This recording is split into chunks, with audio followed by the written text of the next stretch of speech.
It was an early start for the Game of Drones teams and organizers. The teams began to arrive at 10 a.m. to measure and construct their competition grids.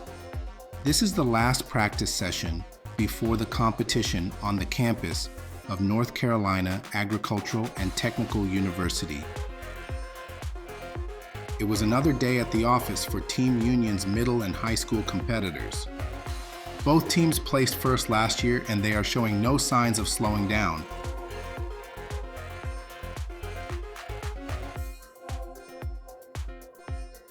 Team Bladen put on a show and sent a clear message: we want first place.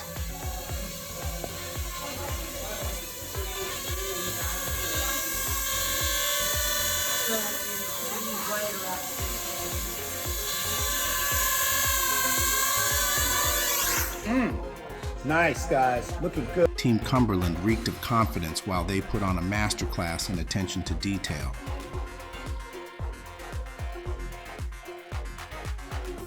Whether the drones roll or fly, these competitors are ready.